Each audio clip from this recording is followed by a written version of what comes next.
Chapter 15 Light. You might have seen a beam of sunlight when it enters a room through a narrow opening or a hole. You may have also seen beams of light from the headlamps of scooters, cars, and engines of trains. Similarly, a beam of light can be seen from a torch. Some of you may have seen a beam of searchlight from a lighthouse or from an airport tower. What do these experiences suggest? Light travels along a straight line. Bujo recalls an activity he performed in class 6th. In that activity, he looked at a lighted candle first through a straight pipe and then through a bent pipe. Why was Buja not able to see the candle flame through a bent pipe? This activity showed that light travels along straight lines.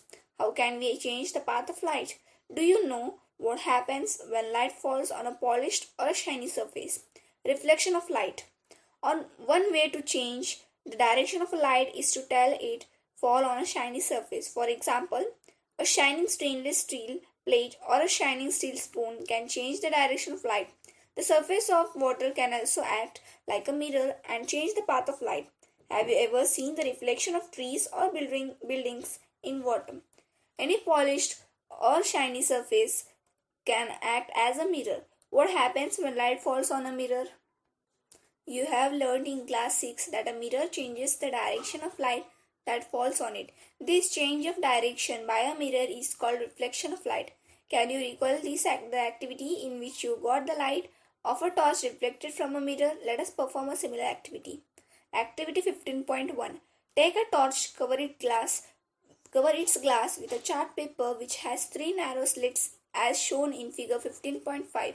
Spread a sheet of chart paper on a smooth wooden board. Fix a plain mirror strip vertically on a chart paper. Now direct the beam of light on a mirror from the torch which slits. Place the torch in such a way that its light is seen along the chart paper on the board. Now adjust its position so that the light from this torch strikes the plain mirror at an angle. Does the mirror change the direction of light that falls on it? Now move the torch slightly to either side. Do you find any change in the direction of reflected light? Look into the mirror along the direction of the reflected light. Do you see the slits in the mirror? This is the image of the slits. This activity shows how light gets reflected from a plain mirror. Let us play around with the images formed in the mirrors and know a little more about them. Activity 15.2. Caution. Handle the lighted candle with care. It is better if this activity is performed in the presence of a teacher or an elder person. Place a lighted candle in front of a plain mirror. Try to see the flame of the candle in the mirror. It appears as if similar candle is placed behind the mirror. The candle which appears behind the mirror is the image of the candle formed by the mirror. The candle itself is the object. Now move the candle to different positions in front of the mirror. Observe the image in each case. Was the image upright in each case? Did the flame appear on the top of the candle as in the object? Such an image is called erect. An image formed by a plain mirror is erect and of the same size as the object. Now place a vertical screen behind the mirror. Try to obtain the image of the candle on the screen. Can you get the image on the screen? Now place the screen in front of the mirror. Can you get the image on the screen now? You will find that the image of the candle cannot be obtained on the screen to either case. What about the distance of the image from mirror? Let us perform another activity. Activity 15.3. Take a chessboard. If a chessboard is not available, draw on a chart paper 8 into 8 squares of equal size. Draw a thick line in the middle of the paper. Fix a plain mirror vertically on this line. Place any object such as pencil sharpener at the boundary of the third square counting from the mirror. Note the position of the image. Now shift the object to the boundary of the fourth square. Again note the position of the image. Did you find any relation between the distance of the image from the mirror and that of the object in front of it? You will find that the image is at the same distance behind the mirror as the object is in front of it. Now verify this by placing the object anywhere on the chart paper. Right or left? When you see your image in a plain mirror, is it exactly like you? Have you ever noticed that there is one interesting difference between you and your image in a mirror? Let us find out. Activity 15.4. Stand in front of a mirror and look at your image. Raise your left hand. Which hand does your image raise? Now touch your right ear. Which ear does your hand touch in your image? Observe carefully. You will find that in this mirror in the mirror the right appears left and the left appears right. Note that only sides are interchanged. The image does not appear upside down. Now write down your name on a piece of paper and hold it in front of a plain mirror. How does it appear in the mirror? Can you now understand why the ambulance is written as in figure 15.9 when the driver of a vehicle ahead of an ambulance looks in or her his rear view mirror, she or he can read ambulance written on it and give way to it. It is the duty of every one of us to allow an ambulance to pass without blocking its way. You might have observed that in the side mirror of a scooter or a car, the image of all the objects appears smaller than the object themselves. Have you ever wondered why is it so?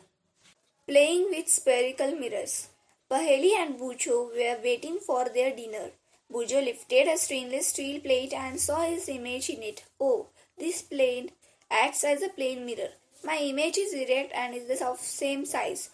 Paheli saw her image using the back of a steel spoon.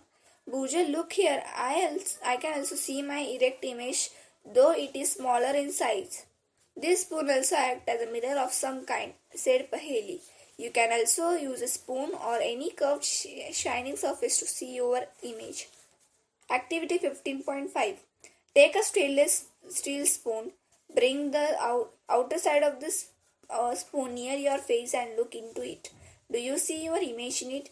Is this image different from what you see in a plane mirror?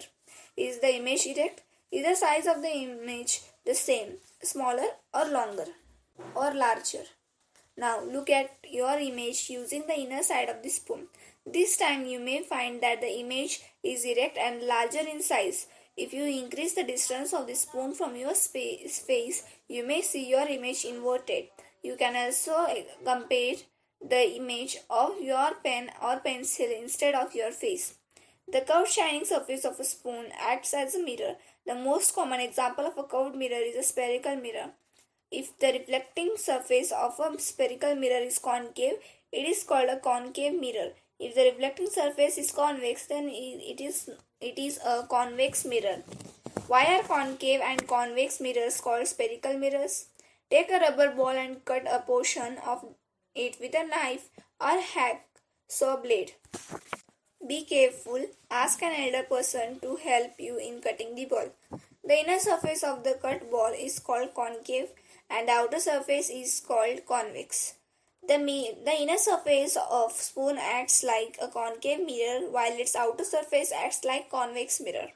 We know that the image of an object formed by a plane mirror cannot be obtained on a screen. Let us investigate if it is also true for the image formed by a concave mirror. Activity 15.6. Caution.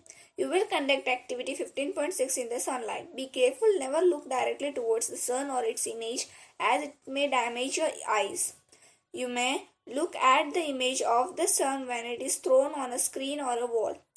Take a concave mirror. Hold it facing the sun. Try to get the light reflected by the mirror on a sheet of paper. Adjust the distance of a paper until you get a sharp bright spot on it. Hold the mirror and the sheet of a paper steady for a few minutes. Does the paper start burning? This bright spot is, in fact, the image of the sun. Notice that this image is formed on a screen. An image formed on a screen is called a real image. Recollect that in activity 15.2, the image formed by plane mirror could not be obtained on a screen. Such an image is called a virtual image. Now let us try to obtain on the screen the image of candle flame formed by a concave mirror. Activity 15.10. Fix a concave mirror on a stand. Any arrangement to keep the mirror steadily would do. And place it on a table. Paste a piece of white paper on a cardboard sheet, say about 15 cm into 10 cm. This will act as a screen. Keep a lighted candle on a table at a distance of about 50 cm from the mirror. Try to obtain the image of the flame on the screen. For this, move the screen till a sharp image of a flame is obtained. Make sure that the screen does not obstruct the light from the candle falling on the mirror. Is this image real or virtual? Is it of the same size as the flame? Now move the candle towards the mirror and place it at a different distance from it. In each case, try to obtain the image on the screen. Record your observation in table 15.1. Is it possible to obtain the image on the screen when the candle is too close to the mirror? We see that the image formed by a concave mirror can be smaller or larger in size than the object. The image may also be real or virtual. Concave mirrors are used for many purposes. You might have seen doctors using concave mirrors for examining eyes, ears, nose, and throat. Concave mirrors are also used by dentists to see an enlarged image of the teeth. The reflectors of torch, headlights of cars, and scooters are concave in shape.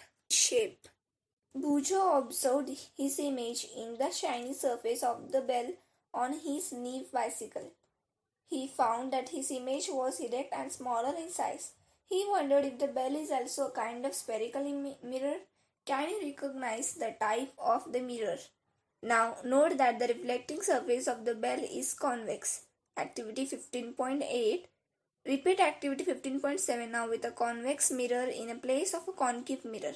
Record your observations in a table similar to table 15.1. Could you get a real image at any distance of the object from the convex mirror? Did you get an image larger in size than the object? Can you recognize the mirrors used as the side mirrors in automobiles?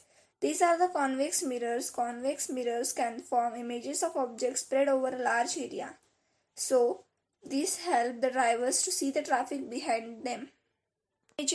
Images formed by lenses. You might have seen a magnifying glass. It is used to read very small print. You might have also used it to observe the body parts of the cockroach or an earthworm. The magnifying glass is actually a type of a lens. Lenses are widely used in spectacles, telescopes, and microscopes.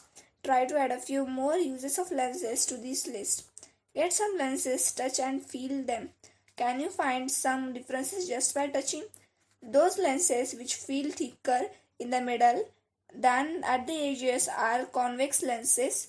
Those which feel thinner in middle than the edge are concave lenses. Notice that the lenses are transparent and light can pass through them. Let us play with lenses. Caution. It is dangerous to look through a lens at the sun or a bright light. You should also be careful not to focus sunlight with a convex lens on any part of your body. Activity 15.9.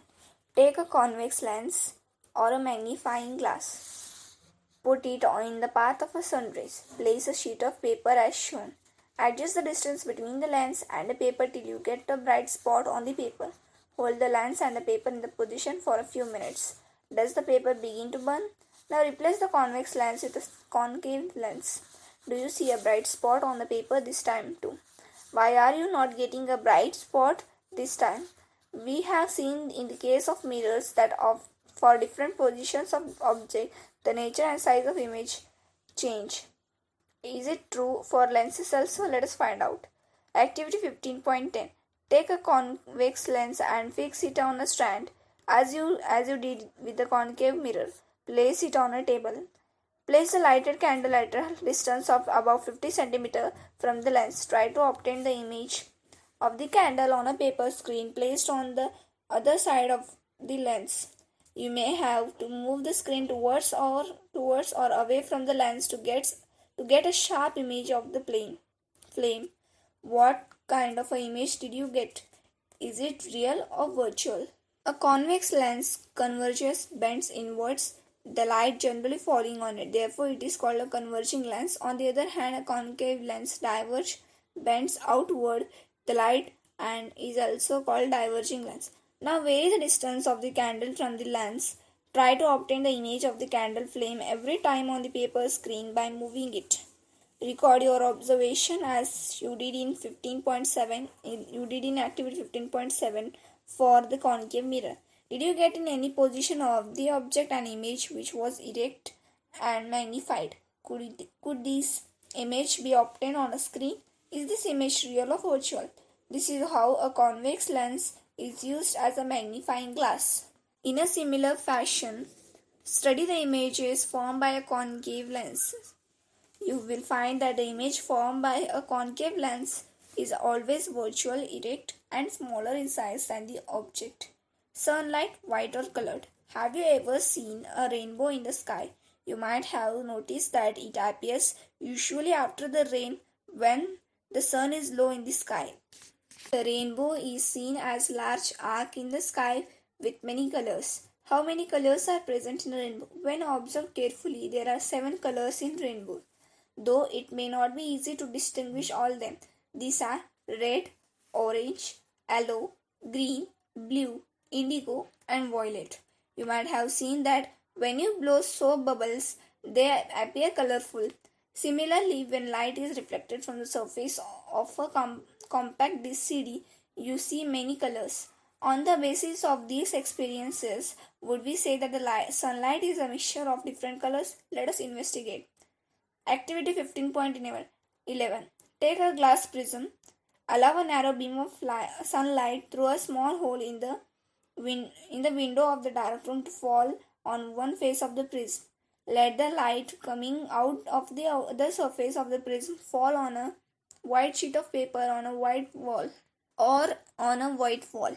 What do you observe? Do you see colors similar to those in a rainbow? This shows that the sunlight consists of 7 colors. The sunlight is said to be white light.